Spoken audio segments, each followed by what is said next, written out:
right state, Miami. And in Miami, we were in Miami. There, and we could start college, so we were going to go together. And it was funny. I didn't know what I was doing. My parents didn't go to college. My dad was a high school dormitory. College was about to be a girl degree. And we showed up a week before, like the Thursday class started Monday. So I showed up, and I'm like, all right, what do I do to pick classes? Like, yeah, you pick classes for life too. And we managed to make it through. And like, I just like, I think you would do. But I thought it was awesome.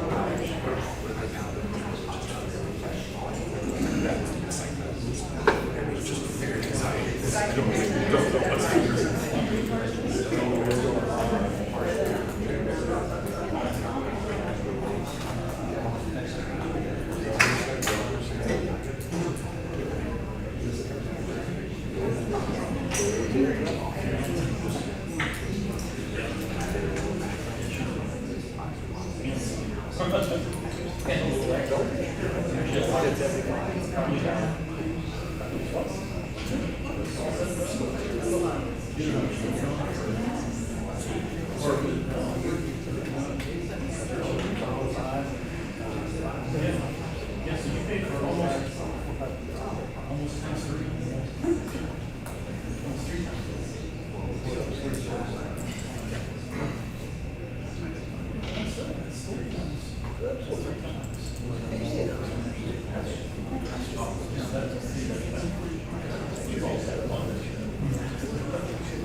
Good evening, everybody. It's 6 o'clock.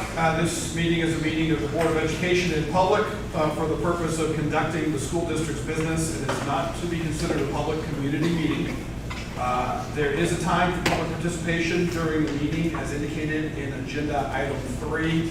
If you would like to participate in public participation and have not filled out one of these forms, just come get one now and fill it out. Give it to me before we get there. Will you please call the roll? Mr. DeGroat? Here. Mrs. Iser? Here. Mr. Campbell? Here. Mrs. Smith? Here. Mr. Rudd? Here. Mr. Billy? Here. Let's all stand for the pledge of allegiance. I pledge allegiance to the flag of the United States of America and to the republic for which it stands, one nation, under God, indivisible, with liberty and justice for all. Agenda item 3, public participation. When I call your name, please let us know what you have to say. It might not be a bad idea. I know we're projecting towards the microphones over there. It might not be a bad idea if you want to go over close to the microphone so that folks watching at home can hear as well. Let's start with Joe Tangerlini.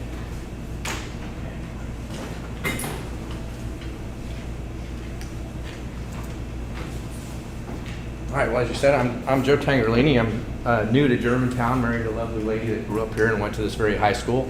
Been here about 4 years, and so kind of coming into this and wondering, hearing about the schools from a lot of people that are neighbors and friends and family. And I thought, well, what's going on with this and what's it all about? So I know I went on the website, big, beautiful school, looks really nice, all laid out and designed well and pretty, but when I started thinking and things that I've dealt with in the past is what happens when we bring all those people, all those students into one concentrated area. How do we deal with some of the infrastructure things in there? So that's what I had a concern about. So I looked into a few things, and one of the biggest things is now especially this is the first time I've ever had to live in a place where I had to have a septic tank, and I was always hooked to city everywhere I've ever lived before in my life. So I thought, well, where's that all go? How's it getting handled? Where's it getting taken care of? So I started poking around and found out that it basically goes up through the Farmersville plant up there, and talking to the folks up there, from what I understand, they're saying they're already kind of over capacity right now. So now we're going to bring, and maybe there's an environmental thing done or something already to deal with this, but I couldn't find it on the website. So that's what made me think somebody somewhere, I hope, has looked at this and addressed it. But so they mentioned to us, personnel from up in Farmersville said they already experienced overflow during heavy rains. And so I thought, okay, well, what does that mean? So I went on to EPA.gov and I looked it up, and it says what happens to wastewater if a storm event occurs and incoming water exceeds the capacity. It says, quote, when this occurs, untreated stormwater and wastewater discharges into the nearby streams and rivers and other bodies of water. Sewer overflow contains untreated or partially treated human and industrial waste, toxic materials and debris, and so on, so you get the point. So have we looked at that? Have we addressed that? Are there plans for the Farmersville plant to be either expanded or another plant, or how's it all going to get handled so that it doesn't overflow? And Little Twin Creek is literally, by Google anyways, doing the little, close as I could, little point drops. It's less than 100 feet. It's approximately 60 to 70 feet from there to Little Twin Creek. So I'm thinking, if they have an overflow, where's that go? How's that impacting our creeks and eventually down into Twin Creek and the area, surrounding areas and all that? So that's one concern I had. And then if the plant is going to be expanded, is there a cost to us? In other words, is it coming back to the taxpayers? Is it going to cause school taxes to go up to deal with it? So I'm curious and would like to know if there is something out there. I'd love to see it, if there was something that was already done or produced that addressed that, but I couldn't find anything on the website.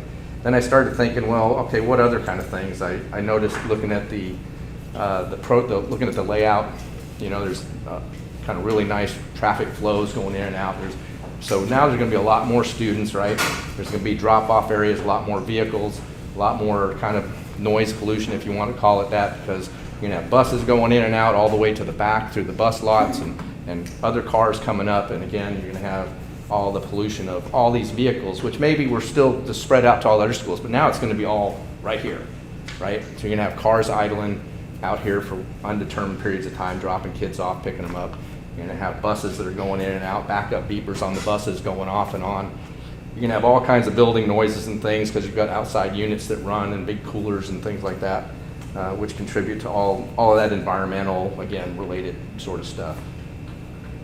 So that was my biggest concern, was kind of those things, dealing with some of the infrastructure and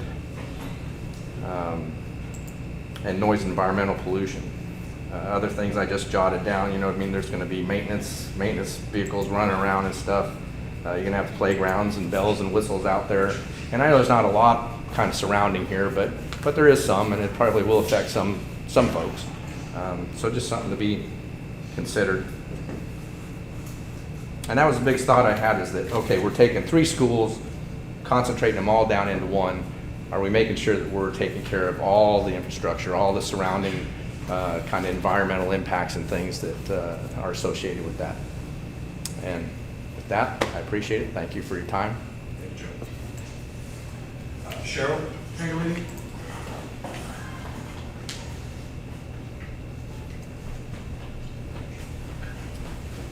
Well, I just want to say that we are really pro Valley View for schools. I mean, there's no doubt about that. What we're not happy about is there's been some past bad decisions and concerns about, I guess, how the school was, how they put in money and they made a construction play and it didn't turn out and money was lost and all this. Well, so what we want to do is we want to make sure that this doesn't happen again. So we want to make sure that everything is right. I am concerned, as well as what Joe said, about the safety and the traffic problems that could be caused by having 3 schools together. And I'm also a little concerned about an evacuation process, or suppose you had a shooter come to the school, and if you have a plan to get everybody out safely. I also wanted to say that it was mentioned by a previous board member at a previous meeting, and they said that they weren't too worried about costs because they could dip into the operator funds, and it's PI with a PI levy, and I'm not sure exactly what that means. And I'm thinking it has to be tax related again, as in a levy? No?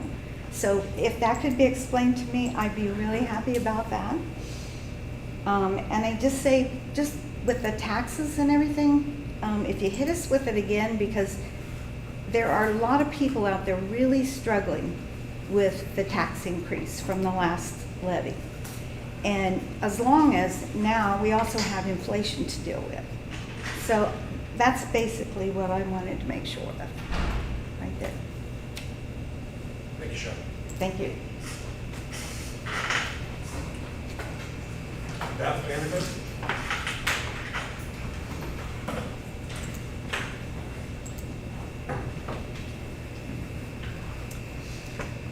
So I guess I'm keeping on the theme. I have 4 main points to kind of interrelated, and I can expand if I'm given time, but I'll be brief to try to stay in the 3 minutes. I'm going to start with a couple side points though. Just like Cheryl said, we are pro-school. 3 kids graduated from Valley View. We live in the community. Nobody wants to look back on their alma mater, or kids' alma mater, and have something negative, or follow you on a resume and have a negative association with it. Definitely pro-education. I have 2 bachelor's, master's, and PhD, and it's not just because it was fun. So I definitely want to see people getting a good education coming out of Valley View.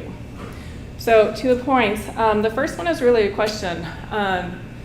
Appreciate your time, and this is obviously something that people have high emotions about, but please give us information. Give us the details. We want to see the plan. Without seeing this information, it really feels like it's a plan to fail. It really feels like there's not enough information, things are moving too fast, and there's been a lot of discussions about money. Let's make sure we use every dollar the wisest way possible.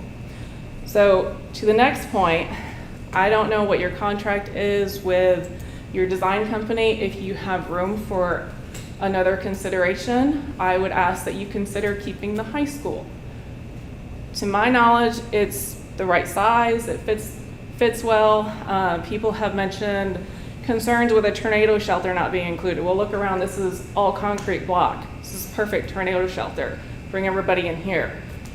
If you need more room, you can expand on this. Have room for the rest of the students. The rest of the classes are coming out here. But this looks like a pretty significant cost savings to me, and maybe some things on the wish list can come to fruition just by something like that.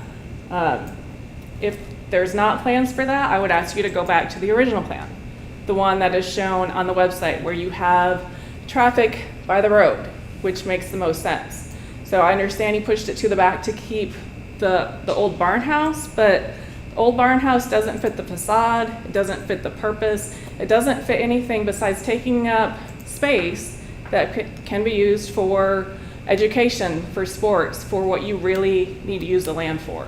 I guess the last point for right now is we have done our own research into the township variance that was provided, and we definitely would want to sit down and discuss this with more than 3 minutes.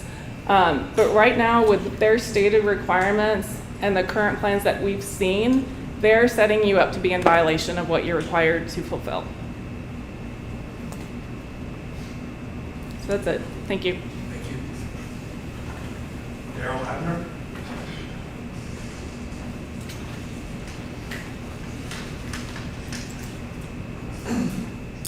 Thank you, folks. I have been here a little bit longer in the district, 56 years, so I used to have wrestling practice in here. But the reason I'm here, a little background, I spent about 10 to 12 years designing the K through 12 schools, as far as the mechanical design of that, Bellbrook Schools, Tri-Village, and a whole other list of them. And then I ended up getting into a different career to where I got involved with the performing arts. So now I am the Vice President of Operations at the Victoria Theater Association in the Schuster Center. We put on performances, obviously. I have a pretty good idea of what it takes to have a good performing arts program. Looking over the plans for the new school, I didn't really see a whole lot in there that would support something like that.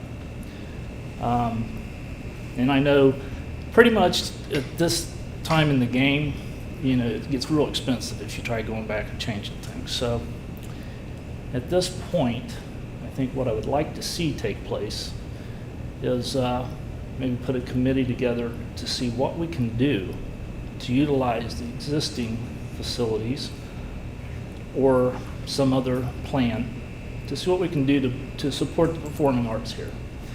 You know, we support football. I played football. It's good.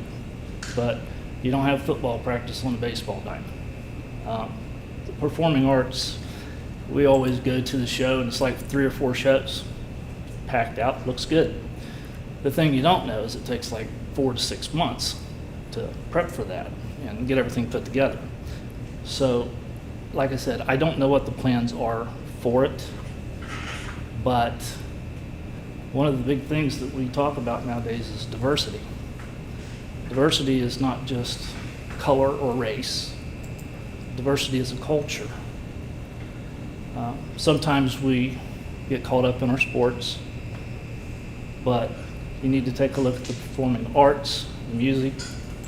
That's something that they take with them for a lifetime. Maybe 1% of us get to go to the pros, but it is a very important program. And I know, been here long enough to know that sometimes we put committees together just so we say we had a committee. I'd like to see a committee put together to study this, but not give it lip service, but to give it an idea, a good thought. What can we do? We have a lot of facilities. I don't know what the plans are with the older ones, but that's what that committee should be taking a look at. Thank you. Thank you. Roman numeral 4, approval of minutes. We have in board packet, tab number 1, the regular board meeting minutes from March 21st, 2022. Everybody's had a chance to look at those. So moved. Do you have a second? Second. Any discussion? Please call the roll. Mr. DeGrove? Yes. Mr. Skidmore? Yes. Mrs. Iser? Yes. Mrs. Smith? Yes. Mr. Rudd? Yes. Roman numeral 5, building project. Subsection A, discussion of building project. To start us off. Yeah, I'll start us off before we get into the meat and potatoes that Bob is here to talk about with the budget, because I think that's really important. And some of the people that had questions, I think you're going to hear some of those answers through this. And I apologize if I mispronounce people's names, I don't have it in front of me. But Mr. Abner, we are, where'd you go? Right back there. Sorry. We are putting together a committee to talk about the performing arts for that very reason. And one of the things that I think we're having to deal with right now, and this will be very clear after the next part of this discussion, is we are still fine-tuning exactly what our risks are budget-wise with the existing building project. And until we have that ironed out, today will go a long way towards helping with that. August will go even farther when you start talking about the GMP, greatest maximum price. So we need to keep having those conversations about what we want it to be. But it's really hard to be able to focus in on a budget. And I know Ms. Auburn is going to talk a little bit later on about exposure. Mr. Rudd, I think you had some questions for her about where we were with some borrowing. And so some of that will start coming into play. And I will say this, I know it's frustrating. I met with some of the performing arts people on Thursday, and they're coming with, well, how much of a budget do we have for the renovations? And I have to go, I don't know yet. And I know that's not a great answer. And I have a performing arts background. When you said 1% of the people get to go do it in college, well, I was one of those 1%, I guess, in performing arts. So I know it'd be great to have a budget. And as we start going through here, and based upon a little bit of what Ms. Sauber talks about, we're going to start fine-tuning that part even more. But our priority has to be to make certain that the building that we are intending to build, that we have the proper funds to pay for that and to take care of it. I will tell you, just in case people are not aware, I think we talked about it at the last board meeting, there is a safety study that's being done. I believe where we are right now, and I'm going to look at you, Vonda, I believe Choice One Engineering, who is the one that conducted the safety study, I think they have presented the results over to the county. And they're in the process of providing information. yeah, so the county will provide information on that as well. So for people that talked about the traffic study, for anybody that's ever picked up kids at the intermediate and primary, yeah, I think there is a general expectation that we're going to have to be able to do it better than what it is at the intermediate and primary. Because we can't be backed up. And people here that are sitting at these tables have heard me say it over and over and over. We cannot be backed up onto the pike. That will not be an acceptable answer for anybody. And I'll speak for you guys a little bit, you can correct me if I'm wrong. I don't think that's an acceptable answer for anybody on the board either, is for us to be backed up on the pike. As for other things, I would just say with building project, I'm happy to sit down. Cheryl, I just wrote down first names, I apologize. No, if you want to talk about PI, call my secretary, we'll make an appointment, I'll sit down and kind of go over all of that for you. I'd be happy to do that. For when we're talking about Farmersville plant with sewage, Joe, we could probably get you with, I don't know if removed from Fanning and Howie would be the best person is that talk to about physical plant for Farmersville as what upgrades would have to happen. Was that Stephen maybe? Possibly. But we can get Seriously you. haven't done it yet? What? You seriously haven't done any of that yet? No, we've talked to Farmersville. No, there's been a whole bunch of work that's taken place. No, there's been a whole bunch of work that's taken place. I just want you to be able to hear from the experts, not from me.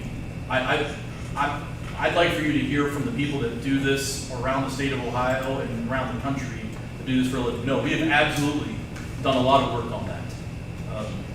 And Fanning and I would be able to answer that. So just, I would say anybody that has questions, shoot me an email. I'll try to respond in a pretty timely manner. Give me a call if you want to sit down and talk about it. I'm happy to do that as well.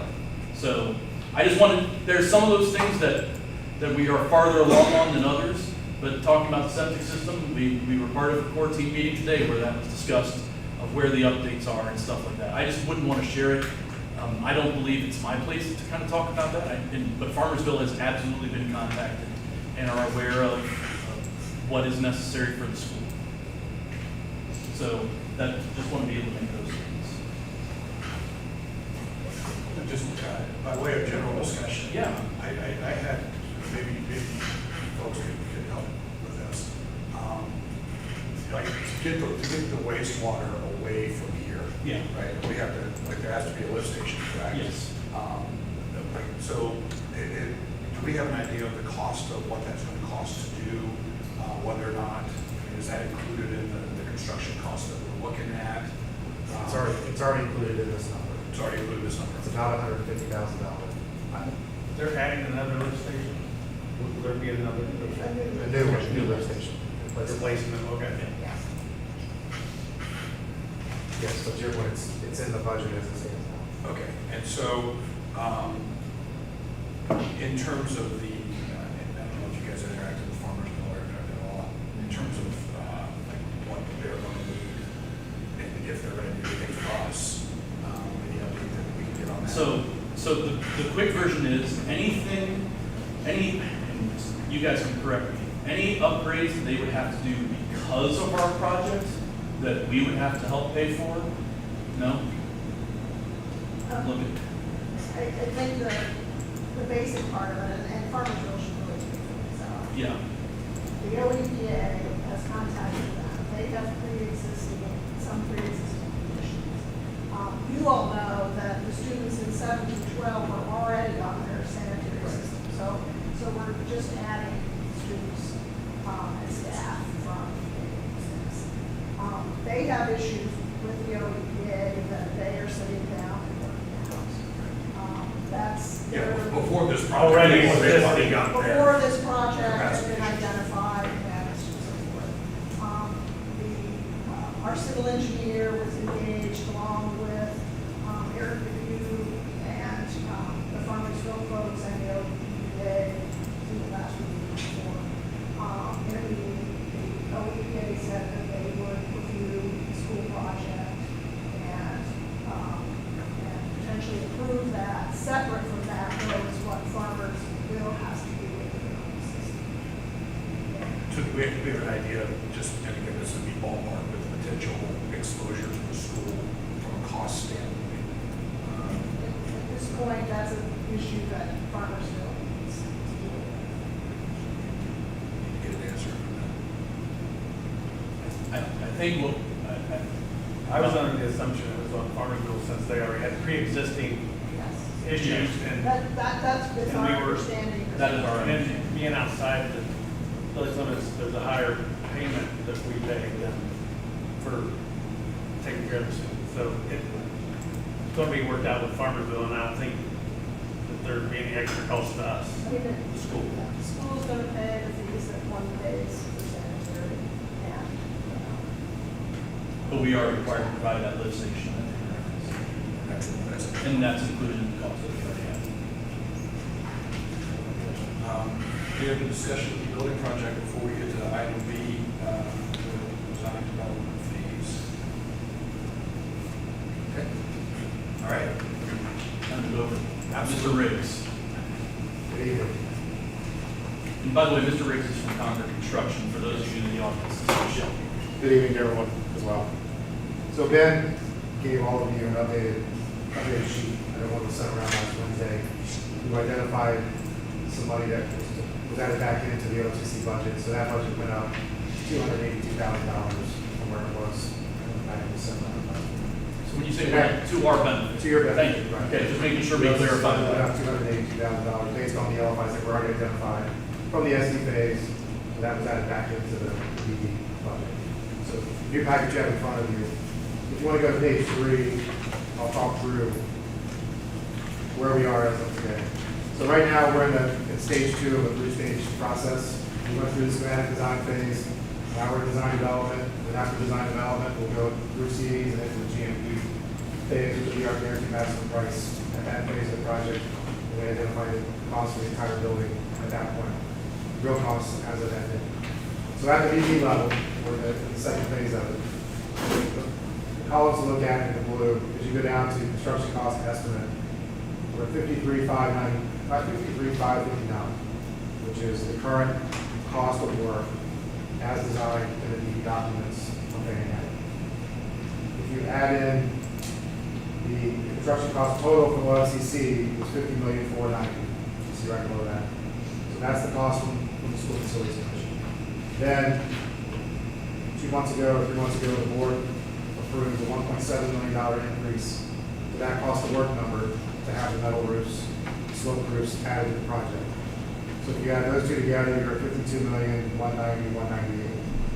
So that's our target number to reach to be on budget at the design development level. So right now we have a variance of 1.369460 is what we're showing on this level that we're over. In that DD estimate, we're showing a 2.5% design contingency of $1.3 million is the last line item there for the total. That's going to carry all the way through to cover any extra scope of work that gets identified between now and the end of the project, through finishes, other meetings that come up to identify scope, and now we cover that. That scope of work gets added to the project in the last phase. So to make sure that we are meeting budget, we want to get under that 1.369 number. So if you go to the next page, there's a value engineering page where we identify items, 10 items that we can use as either value engineering items, or we can add those as alternates from this point moving forward to be able to pick those if pricing comes in great at the GMP level. So with those 10 items, we identified a total of $1.6 million worth of value engineering / alternates that we can add to the project moving forward, which then use that total back on the previous page. That puts us at a net of $284,000 under the current project budget. Okay. So one thing out of that that is undetermined is the traffic study we just talked about. We have a current estimate of about $350,000 for that traffic study improvement. So if you add that into there, you can say that we're probably around $65,000 over that number moving forward, starting out. But as of today, based on the current design, we're showing $284,000 under the prescribed level. So if we stay with everything that we have designed now, we don't use any of the alternates that we have listed below, and we do the value engineering items, we're showing that we're under the budget that was set forth. Okay. And as of the last 3 months, all the projects that we've been designing or been building, and all the ones I think that you've been designing and other consultants we've been using, this project is the closest one to budget that we currently have going forward. It's the only one that's under budget on paper.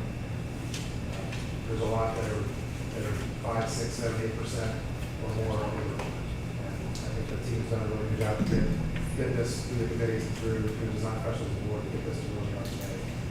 So with that, I'll open it up to any questions that you may have with the numbers that are on here. But we're going to talk about any of the options that are listed, and we're more than happy to answer questions about it as well. So you said the traffic situation may run us 350,000 estimate. Correct. Depending on what they come back with. What happens if it's more than that? If it's more than that, we look at what the options or alternates that we need to identify to offset that. We can still do that from now to the GMP phase. We have the opportunity to list or pull out as many alternates or DD items that we want until we actually have a guaranteed maximum price. But there's 350 in the budget for. It's not in the budget right now, but for the term money. So So technically- now we're 280,400. If it were to come in at 284, we'd be exactly there. If it comes in at 350, we would be 160,000 over. Okay. But we could identify. And we have some other alternates kind of in our pocket that we've started to identify as well. Right. So that if we need to pull those out and identify. And an alternate for some of the folks who may not be familiar with that, what with that is that we ask for Bob and his subcontractors to price things that you would like to add to the project. So you, after the GMP day, have an opportunity to say, you know, we have a little bit of extra money, we're a little under budget, and we'd like to do X, Y, Z. And so you have the real life pricing of that, not just an estimate, as good as it is, Right. but really what a contractor says it's gonna cost, and then you can make a choice, you know, what your priorities are in terms of accepting those. And with those alternates, when the GMP is presented to you, you'll have a list of exhibits. They call out what alternates are listed, what unit prices are listed, what allowances are in there. And with those alternates, it'll list, this is alternate A or one, it's listed at this value, and a decision would have to be made by this date for that alternate to be accepted without changing any other costs. So you can prioritize which, some of them have to be picked at the GMP signing, some of them could be picked 8 months into the project and not change anything. When you have a better idea of how the contingencies go, because the most risk you have is when you're moving dirt and putting it in, and getting out of the ground. These are just general numbers. Until we get the GMP, Right. this is just budget. It's an estimate at this It's an point. estimate. And we use contractor input for a lot of our numbers, so we're getting market pricing as of today, and then we'll look at historical values as well to adjust that if we think they're high or low based on what we see in the market. But the district is carrying an owner contingency through this phase, and we're carrying a CM contingency in the project. So as the building gets out of the ground, there's an opportunity still there to look at that contingency and say, maybe we have 85% of the contingency still left, and we can appropriate some of that money to alternates, because we know our risk is now down to maybe 20%. And we can use some of that money to add some of those back in, or even use some other contingency to add some of that back in. And we'll know what those values exactly are. Yeah, on the, I didn't see here where you had the exact numbers on the roof. We put in there 1.7, but Right. you didn't have, or I didn't find it. The if you look at 1.7, the difference between the 60% going metal Sure. roof slope versus the membrane. If you look, the two big costs that stand out, this will give you most of it, but it's not all the numbers. If you look on page 3 at the SD estimate level, and the two that stand out is 05 metals. If you look at the metals number, at the SD level, it's exactly $5 million, and it went up to $5.3 million. So there's about a $300,000 difference in the cost of the metals, and that's the roof trusses to carry the Right. metal roof. Yeah. And if you look at the 07 thermal and moisture protection number, it was at $2.2 million at SDs, and now it's about $3.2 million, so it's about $1 million higher. And that's all in the actual metal roof number. So those two numbers together are about 1.3 million. The other 400,000 is spread out over other divisions Right. with insulation and other factors, but that gives you the two major pieces that provide that cost. And you can see the difference in those two from SD to ED. So I think we were pretty accurate, pretty close on what the 1.7 would cover, and we're not over that number in what the roof adds to it. I was thinking we'd be under. Yeah, and then, like I said, those two numbers, 1.3 is the two big components. Yeah. Then there's miscellaneous numbers that probably add a couple few $100,000 inside that.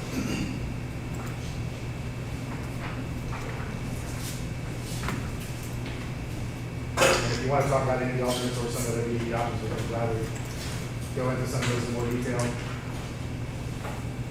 open it up for questions. Did you guys take a look at all of the paved areas? I know that was a sort of a source of contention for some people. There's a lot of concrete paved ways. Did we take a look at that to see if we need all of that paving, or there's some alternative options? Like I see landscaping on here, but I don't know if we kept in all the paved walkways. We've been looking at where we can cut back on paving, particularly like at sidewalks and curbs, and try to minimize whatever paving we can.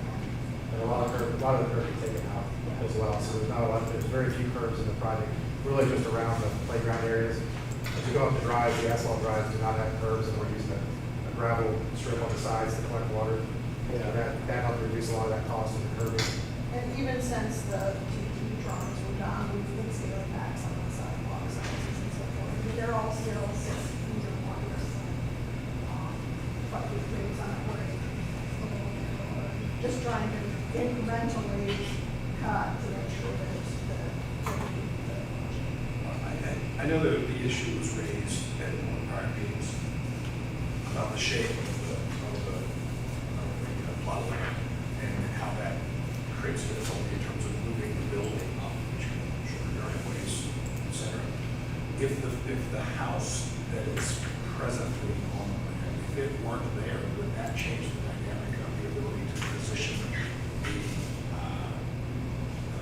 the building further to the east?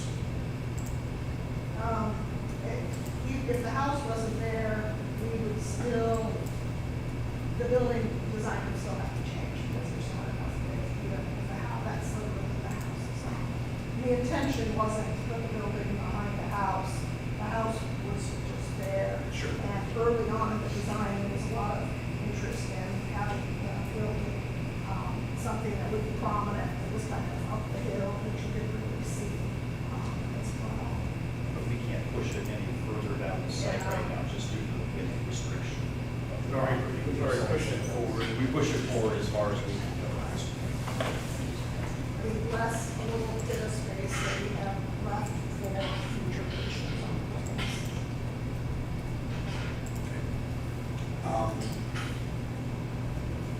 I'll ask Laura a question.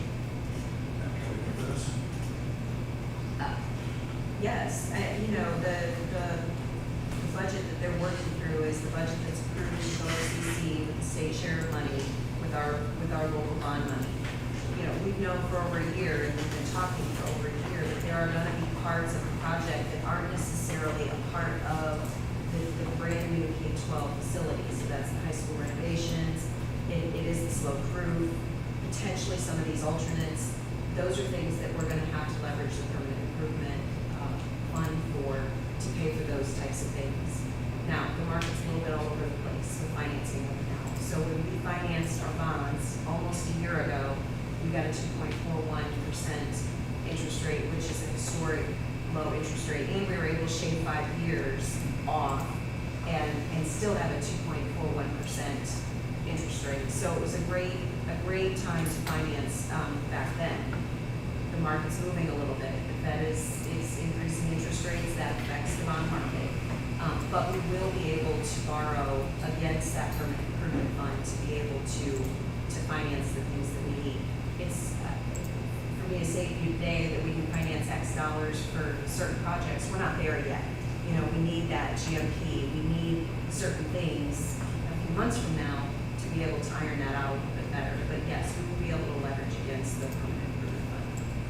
How will that affect, I've just been asked this question, so public review, how will that affect the school's operations?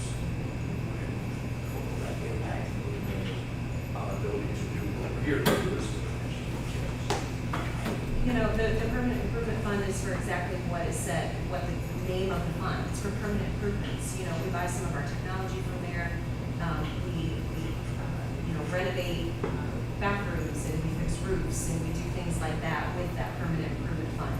With a brand new facility that's gonna have a dedicated maintenance fund associated with it, we won't have as many costs out of our permanent improvement fund because we don't have 3 of those 4 facilities to keep up like we have in the past. And so, we're able to free up some of those dollars to be able to leverage against some of the additions that we want to put into the building or to renovate this facility here. And if we don't have to tear down the other building, we'll have more funds available also, correct?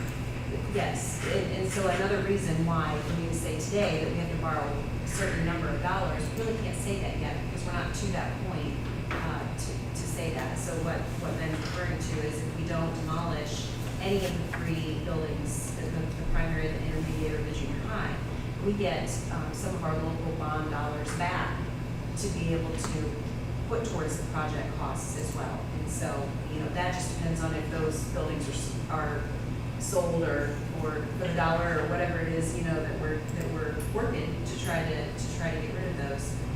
But otherwise, we have to take on that demolition cost. But until we get the GMP, everything here is just numbers, so there's nothing in concrete.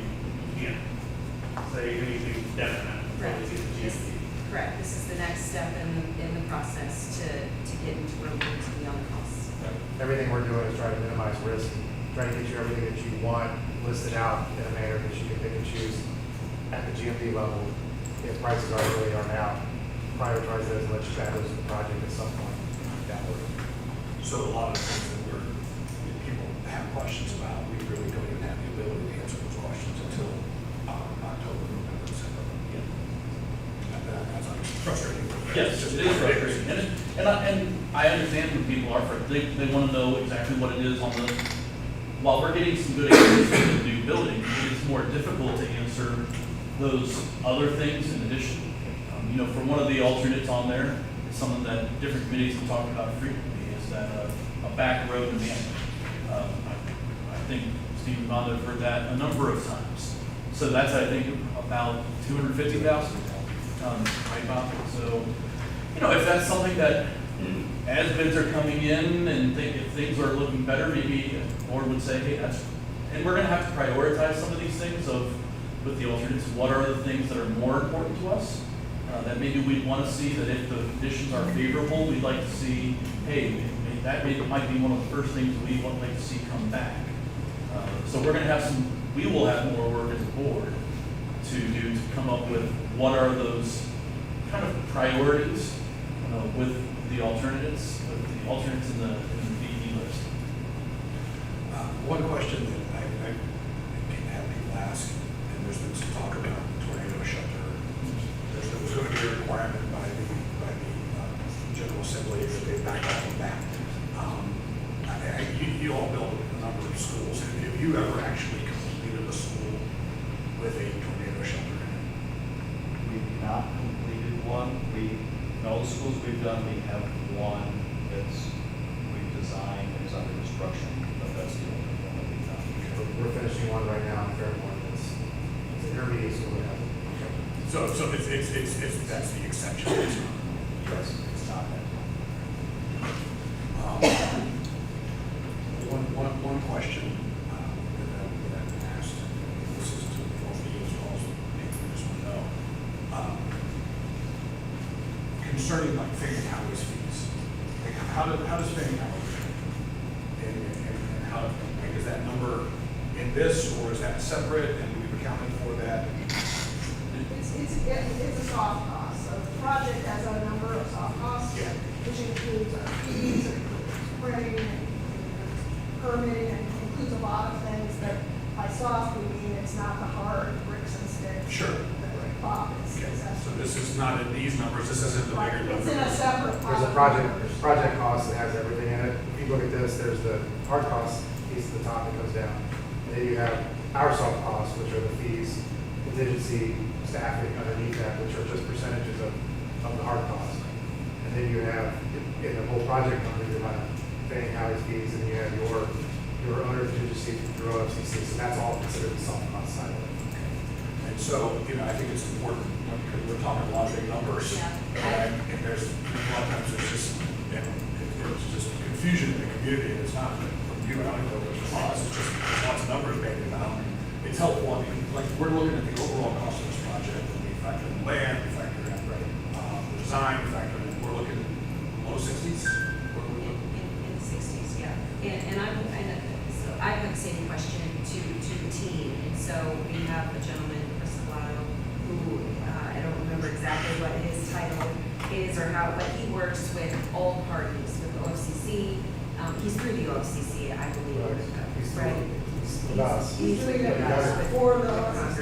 And he will help us with reporting to get that type of information all into one type of report so that we can be reporting that out to you. And we're working on that.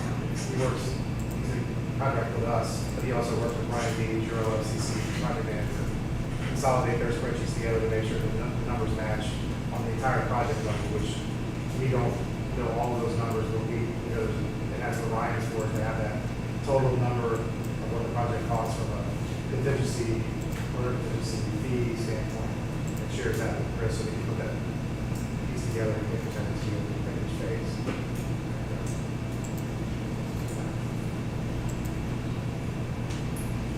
So we have before us the design development phase. This is phase 2 of the three-phase process.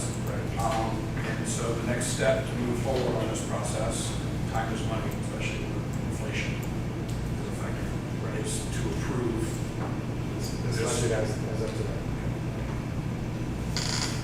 to make a motion to that effect. So moved. Second? Discussion? Brooke? Yes. Mrs. Smith? Yes. Mrs. Iser? Yes. Mr. Skidmore? Yes. Mr. Rudd? Yes. Roman numeral 6A, financial reports. Recommend the board approve the financial statements for the month ending March 31st, 2022, which is attachment 2.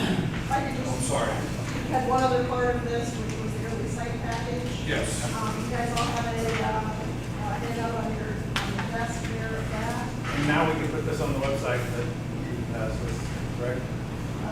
The early site package drawings we completed. Bob and Pounder are currently working on putting the front ends of those together so that they can release those to potential bidders, hopefully as soon as next week. And then we'll be back to you with that GMP information in early May. Hopefully for the May 9th. Hopefully for the May 9th meeting, and may have, depending on timing, may have to do one after that, but it'll be a separate GMP. Separate GMP, so that's the first time we'll have hard numbers to compare where the market's at versus where our estimates are at. That Some of GMP, the, yeah, so that GMP will include all the excavation, site work, Site utilities. sanitary, Mike, can you explain what a GMP is? It's a guaranteed maximum price, so we'll present you a document that has, this scope of work is gonna cost this value. If nothing changes in that scope of work, that's the maximum that cost will be. If you want to add something to it or change it, obviously that changes that, but that's presented to you to say, okay, for $5 million, we're gonna sign off on the scope of work for site work, and we're gonna move forward. That releases that work to happen while we're still finishing the design for the school building itself. So the scope of work in this early site package will be all the excavating, grading, to get all the building pads, and fields, and everything set. Underground utilities for sanitary, water, which will be going through basically around the Manning Road, temporary drive will be, and base courses of asphalt around the building. so it'll be up around 15% of the project. Well, so we'll have some good numbers to see where we come in at. And that'll be a hard cost. That's set in stone. So once we approve that and move forward, that's those numbers. When we can pull that out of the 53 million, and that's what we move forward after that. But that's scheduled so we can get that started in June, and then have the building package start up around September. So we have 3 months of site work to get started and get done prior to getting the building package started. But that site, GMP needs to be approved in order to move dirt, right? Right. Once that's approved, So what we'll do is we'll cover the same, like this, give you a packet of information. It has an amendment to the front of it, it states what the value is, and it has exhibits inside of it that state what the costs are, what the schedule is, any allowances, any alternates that are associated with that. And a signature page for the board president and for the treasurer to sign off of at that point. So that could be done, a motion at the board meeting to approve it, that'll get us going to move forward, and if you can follow up with the signature to send it back after that. And that would give us our notice to proceed, sign contracts and move forward. What's that? Oh, we got a question in the back. Thank you. I understand what your test process is, and I appreciate it, and I appreciate the discussion. I think there would be some value for you guys to go ahead and lay out what your maximum amount you'd be willing to borrow from the PI is in the near future, before you get the emotional response of what this number looks like and how much you guys want in the building and stuff. I think the public would appreciate if you go ahead and make that determination before you can go any further. There's no need to necessarily find out how much inflation or anything else. You can find out how much you're willing to borrow from the PI, put that number in stone, and how long you're willing to borrow it based on the operations of the building and what the current budget of the building is. I don't think you need any more financial information to make that, and I think there's a lot of people in the public that have a lot of concern with that. And that's all I want to say tonight, just to have you guys consider that before the next meeting, have that discussion ahead of time. I want to just respond to that just quickly. Some of it depends on what it is we're borrowing for. So, if the useful life is 10 years, that's a different number than if the useful life is 30 years. And so that changes things. So we can have discussions, absolutely, but some of it just depends on what we're borrowing the funds for. Well, that has nothing to do with the aptitude or what our willingness is to Right. borrow. I understand the justification of if we could borrow that long, but we can decide if we want to borrow it all from the PI today. Correct. So we can have some discussions on that, yes. For the next one. Where were we? Financial reports, financial statements, month ending March 31st, 2022. Recommend the approval is attachment 2 in your packets. So moved. Second. Discussion? I have, Laura? just a couple of comments. Sorry, taking notes here. We are 9 months through the fiscal year. Numbers are trending very well. We're 470,000 ahead in revenue. And actually, our property taxes show a little bit behind, which just speaks to the timing of how the payments come. April is always a big month here because we have our property tax collections complete for the year, and we also have our income tax collections complete. So when we talk about this next month, we're gonna have a lot more actual numbers to be able to share with you. So I'm not gonna go into really any more than that tonight, but just to give you a couple of updates, we are being audited for fiscal year 21. They're very far behind. State auditors are short-staffed, and so just because of the size of our district and things like that, we got pushed kind of to the back burner compared to some of the larger schools. And so, but we are going through the process for fiscal year 21 right now. So when there are updates to share with you, I will do that. And the other thing that we'll have on the agenda for next month, just to give you a heads up about that, we have to approve a 5-year forecast. Between April 1st and May 31st, we're required to submit a revision to the Ohio Department of Education. So we always wait until the May board meeting because of that income tax number and the property tax number. So next month we'll have a lot of financial information to share with you. We can tag in the permanent improvement conversation with that. Call roll, please. Yes, Mr. Burrow? Yes. Mrs. Iser? Yes. Mr. Skidmore? Yes. Mrs. Smith? Yes. Mr. Rudd? Yes. Roman numeral 6B, recommend the board approve a donation from the Valley View Athletic Boosters Club to the Valley View Local School District for stadium renovations in the amount of $50,000. So moved. Second.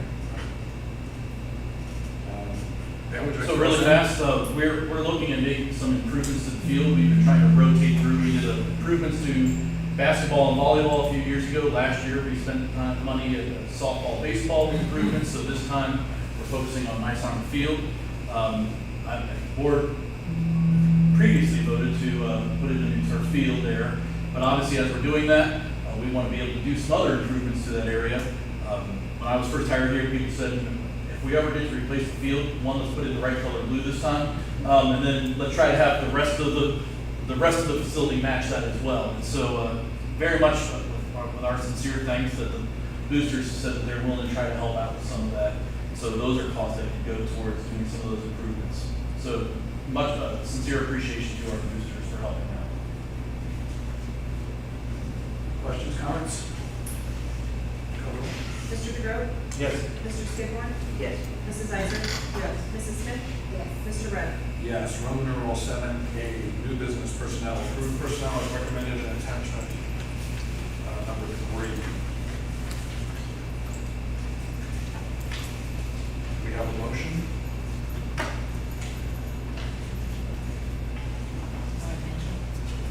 We have a second. Any discussion? Just really fast, like to be able to recognize Mr. Lucas as custodian. He's a retired hire, and he's now going to be retiring, officially retiring. So thank him for his years of service, and congratulations to the teachers that will be receiving continuing contracts. So congratulations to them. Could you give just so people understand what a contingent contract is? Yeah. So continuing contract, there's state language of what you have to do to get. It's kind of like, if you know, the university tenure system. It's akin to that. But what it is it's a statement from the district that instead of going on continual cycles where it's teachers are on a 2-year contract or a 3-year contract, that we put them on a continuing contract. So it's the board's statement that these individuals have met the recommendations, and there's state language that has to be met for these teachers to be considered for that. But these teachers have met that standard and are therefore qualified for a continuing contract. So it is considered an honor to have a continuing contract. So congratulations to those people that have met those qualifications. Discussion? Call roll. Mrs. Smith? Yes. Mr. Skidmore? Yes. Mr. DeGrove? Yes. Mrs. Iser? Yes. Mr. Rudd? Yes. Roman numeral 7B, recommend the board approve the adjustment to the 2021-2022 school calendar. That would like to speak to that? Sure.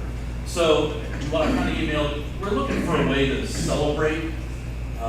It's been 2 years. It's now been a little over 2 years since we had our Franklin B. Walter Award winner last week at the ESE presentation. That was Olivia Barnett, freshman high school. It was a great event, but it was in March of 2020 that I was at that event in person, the last time we had it in person, and all the superintendents were told by the county superintendent, hey, you guys need to stick around after this. We need to talk about something that may be happening.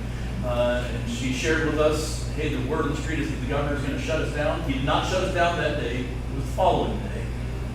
But we've been through an awful lot in 2 years and trying to come out the other side. And so looking at two things, it's kind of two purposes. One, to be able to do something for our staff, to really recognize them on the final day, to give them an additional day to really recognize them. And then two, in the afternoon, to look at having our groundbreaking ceremony for the whole community.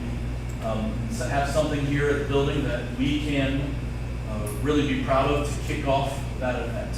So what we would be proposing is, instead of the students' last day being on June 2nd, is that would be June 1st.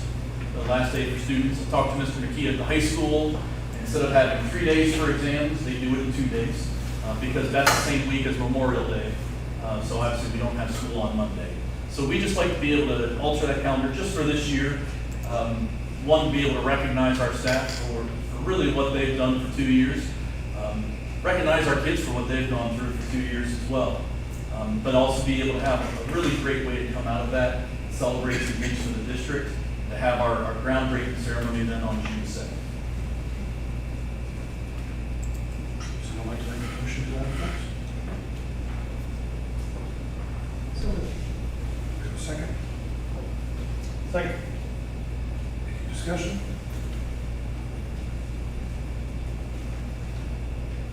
Please call the roll. Mrs. Isaac? Yes. Mr. DeGrove? Yes. Mr. Skidmore? Yes. Mrs. Smith? Yes. Mr. Rudd? Yes. Roman numeral 7C, recommend the board approve changes to the preschool fees. That would you like to speak to that? I'm going to have Mr. Phillips kind of chime in on this. As the board was given in their packet, Mr. Phillips has done a comparison of our preschool fees compared with a lot of schools in the area. And I think when you look at this, one, I will say, make sure I say this up front, we have a fantastic preschool. Our preschool is typically a 5-star, step up to quality 5-star award-winning preschool. And so when we're looking at kind of being in comparison, I think you will see that we are dramatically lower for what we charge for preschool than some of the schools around us. And I will tell you that I think our preschool is, if not as good, it's better than the others. So we're looking at trying to right-size those fees to be a little bit more in line with our area schools. Mr. Phillips, if you want to chime in, by all means, go ahead. Yeah, over the last couple of years, we've been looking at what that could be and what it would take to kind of bump those. And as I've shared with all of you, I have no intention to just go from probably the lowest in Montgomery County to right there at par with everybody else, but to make gradual changes. We averaged it out. Their families are currently paying just under $6 a day for preschool, and so we saw that and said, well, that's our building, our program is better than that, and we want to kind of reflect that to at least be kind of in there under average of the rest of the districts that you all saw. So I know there might be some conversation about this. We were looking at a proposed kind of phased-in approach so that we didn't shock and awe people overnight. But that was one of our thoughts about how to do that. But I think where we're really going, this is a proposal of how we would propose to do it, but the overarching goal is that we believe that we need to increase our preschool fees. We're several $100s lower than neighboring schools. Correct. several $100s lower than neighboring schools. Yes. Yes. So is this the time to have discussion? Yes. So I took a deep dive into this, and I'm really excited that for our kids who qualify for free and reduced lunch, that we are honoring their economic challenges that they have and providing free preschool. I think that's something that I wholeheartedly support. I was We don't really have that shocked, currently. That's not something that we have. but that's something that Yes. you're That's recommending, and I where we're support going. that. Yes. But as to what Ben just said, we are very much below some of our neighboring communities. And I did just a quick biopsy on Google for median household incomes for Twin Valley, West Allis, and Miamisburg. And for the townships and Farmersville and Germantown, our median household income is higher than them, and they're charging more than us. So I think when it comes to sticker shock, those kids who are already currently enrolled in our preschool and will be going for year 2 of our preschool, I think a graduated increase for them or grandfathering them in at a slightly higher rate would be appropriate. But for the rest, I really feel like that we maybe need to at least hit somewhere between Twin Valley and Miamisburg's price. And I'm not trying to be selfish or not think about those families, and I know there's currently inflation and other things going on, but they've really been getting a bargain for a very, very long It would help time. us implement also the help and pay for the kids that couldn't, the lunch and the people that need the help. It would help us out in that area. And if we do need to eventually hire more teachers to help cover, depending on what kind of a class model you guys decide we need to do, we can cover some of those costs a little bit. And again, and I think, those who are marginalized money-wise that would meet the qualifications for free and reduced, absolutely, I think we should offer free preschool for them. I don't want them to suffer because they don't have the money, but for those coming into it at a new student, I think we should up it a little higher. Just to clarify, because I know we have people that watch at home, and even for people in the audience, so that we have an idea of what numbers we're talking about. We currently charge about $800 a year for our preschool, and when Mrs. Smith was referencing Miamisburg is $1,200 a year. So I think it's helpful when people hear the numbers. When we say we're under, we're not just a little several, so. And we also offer that incentive, if you pay at the beginning of the year, it is that $800. If you pay quarterly, it comes out to $900. So another way that families can save a little bit. If you wanted to do that, continue that. And I'm pretty positive that I can also make this statement, next year people will be able to pay fees online, which I think will, right? So, pretty sure? Pretty? Yeah, I don't know. Don't know? Okay. Okay. Okay. That's not something we're working on right now. Okay. So, all right. I don't think we have a motion on the table. No, I don't have it. I'll make a motion that we approve the recommendation. Mrs. Smith, did you want to amend that? So, yeah, I'd like to add to the recommendation that for those who are currently enrolled in preschool this year, who will be attending our preschool next year, that they have the graduated, as you have it written here, $900, or if they pay up front at the beginning, $800. And for any new incoming students who are not eligible for the free or reduced lunch, that we should We need a dollar figure. $1,125. How's that? The lowest rate that Twin Valley Twin sells? Valley, yeah. How's that? So you're suggesting not raising the current AM class that will be next year's PM class, we'll keep that 100% the same as it is this year? No, No. she's saying it would move up, she's saying. It would move up, as you had said, from 800 to 900. Okay. Or $1,000 if it's done quarterly. But every new one at the 1125. Yes. Every new one at the 1125. Or match 25. Are we, because people will ask, so for the families that are heading to PM, currently that's $800 is paid in full or $900 if done quarterly. So if you want to add that 100 onto that, it's 1,000 done quarterly or 900 done one at a time, or one at one time. Yeah. Is that what I'm hearing? For the AM. For the AM going to be PM? Correct. Yeah. Okay, and then is there going to be? So, Stephanie, you have a motion to amend the recommendation to that effect. Yes.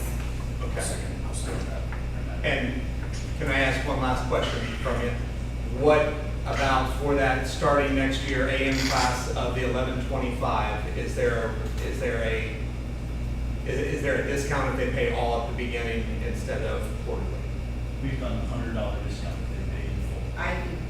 Yes. I think that makes sense. Okay. All right, thank you. I appreciate it.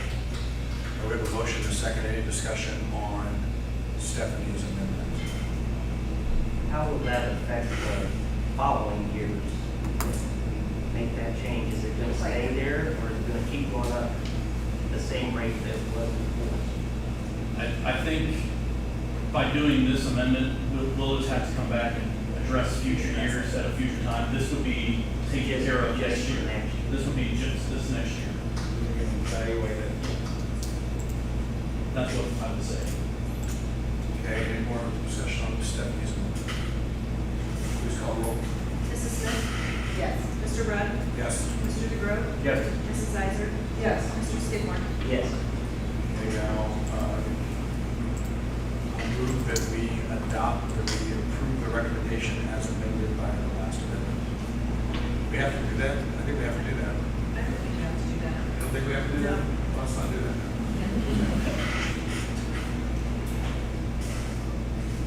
Roman numeral 7D, first reading of the resolution that Valley View Local Schools will not be providing career technical education to students in the 7th and 8th grade for the 2022-2023 school year. Ben, would you like to? I'm going to turn that over to Mrs. Thomas. Well, Ohio says that schools in students in 7th and 8th grade, we should be providing them with career technical education, a standalone class taught by a teacher that's certified in career technical education.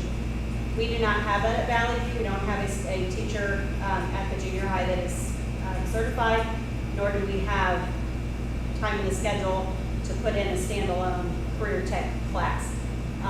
We have looked at trying to finagle and be able to offer some career tech classes at the junior high, but that still doesn't suffice us not having somebody on staff that's certified. So the state says if you are not offering that at the junior high, that's fine, but then the board has to approve that resolution that we're not having that, and I have to load that into to our system and report that. Can we change this again if you find a teacher or we have a place for these kids? Yes. Like, 'cause I think this is, We are providing career tech Yes. instruction. It just does not meet the state definition. So I don't want anybody thinking in grade 7 through 8, we're not doing anything to prepare kids for careers. Correct. It's just not a standalone course. So we're required to pass a resolution for that. Yes, Mrs. Carmack does a wonderful job. The junior high does a lot of, they do career day. She's got college awareness months. There's a lot of They go to the things CTC do. as well. So they do the CTC field trip. There's a lot going on. It's just not a standalone course.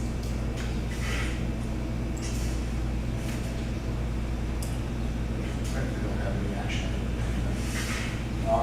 Roman numeral 8, superintendent's comments. Yeah, I'll try to be brief. I think we received an email. We're going to look at convening our policy committee to talk about a few other policies, kind of about grade and homeschool grades and stuff like that. So that's Mr. Rudd, Mr. Skidmore, and myself. So we're going to get together at some point in the near future when our schedules allow us to do so. I know Mr. Rudd, you had asked for this a little bit ago, and I can tell you that at the May 9th board meeting, the Boy Scouts will be in attendance for the Pledge of Allegiance. So they are on board, and then we'll get into the habit of switching off between Boy Scouts and Girl Scouts, obviously. So we do have a student of the quarter presentation at May. It is going to be, I'll just warn people that are coming, May is going to be a somewhat lengthy board meeting. We might need to get together and try to figure out how to address that a little bit, but it'll be a great board meeting. We're going to have a whole bunch of kids here to be able to recognize, and I think that's fantastic. And last but not least, and I had this written down before I saw her walk in, But Mrs. Phillips and to the various people that are going, Godspeed to you guys on the 8th grade. Actually, it's not just an 8th grade DC trip. Right now, it's an 8th grade, 9th grade, and 10th grade DC trip because the 10th graders were not able to go in their 8th grade year. So it's 8th, 9th, and 10th grade trip. It's a kind of a rite of passage. It happens in so many schools, and it's so nice that we're being able to do that. And Godspeed to all of our chaperones and adults that will be watching over those kids during that trip. I wish you guys nothing but the best. Yeah, you stole my daughter. She's chaperone. She's missing my graduation. Yes. But that's okay. So that's it. That's all I have. Because I think she's got some other things. Oh, yeah. So first, I just want to say congratulations to Claire Henson, who just received the Division II Girls Basketball Player of the Year for the state of Ohio, which is a huge honor, and so congratulations to her. It's a huge deal. And then also prom is approaching very fast. I believe it's May 7th, and the prom and after prom committees have been working very hard towards that. I'll also have Godspeed to the people that chaperone prom as well while I'm at it here, so to them. May 31st, I believe, is the graduation ceremony, and I think it's been released that the seniors' last day of school is May 25th, so starting to look forward to that. And also, finally, to Mrs. Phillips about the DC trip, I wish you luck.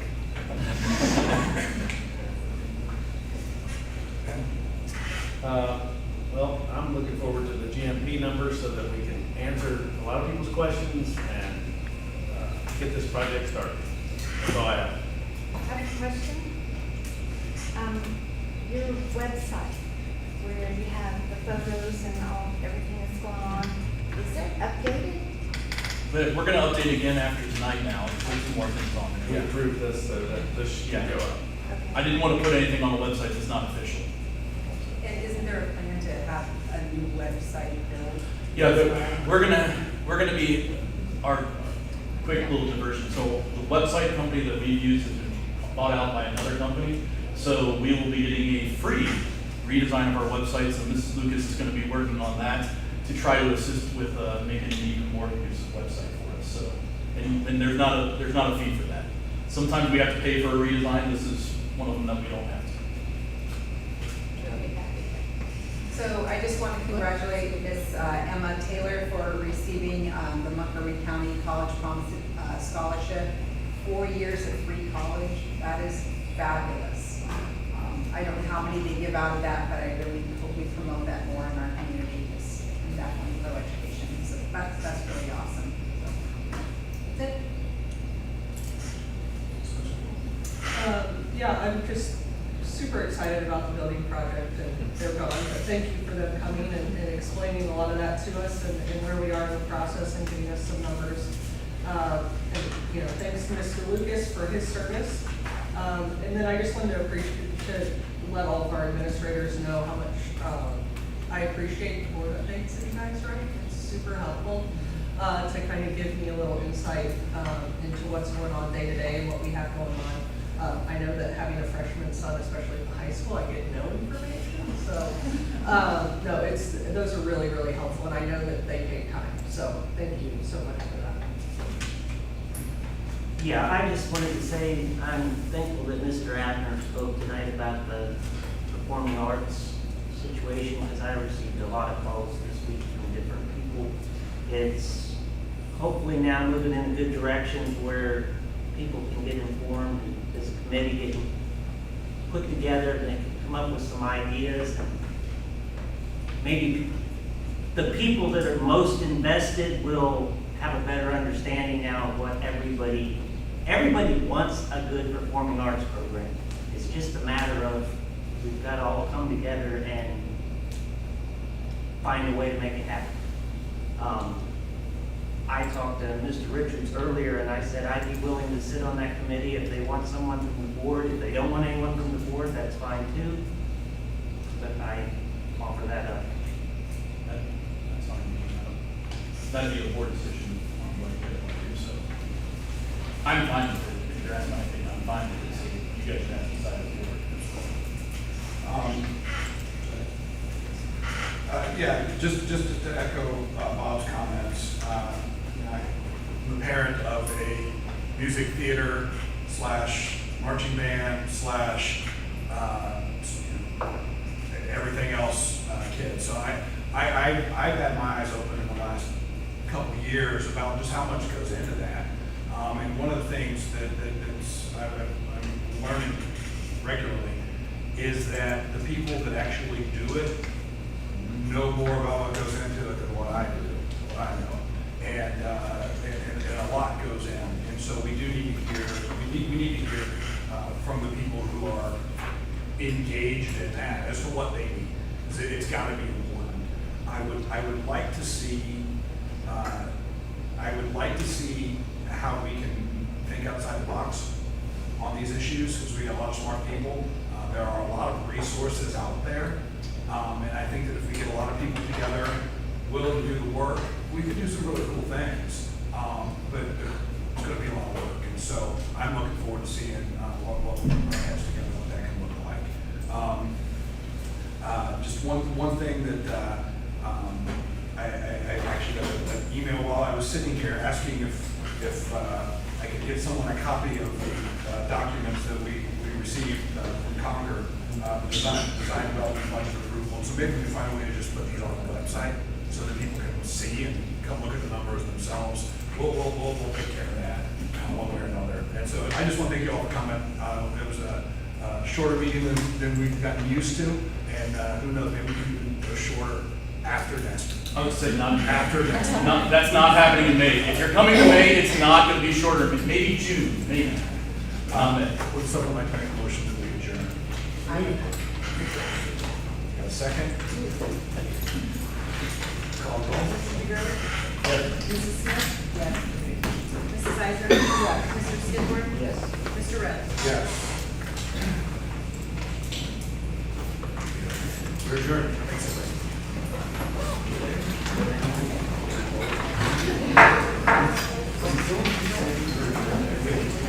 Yeah.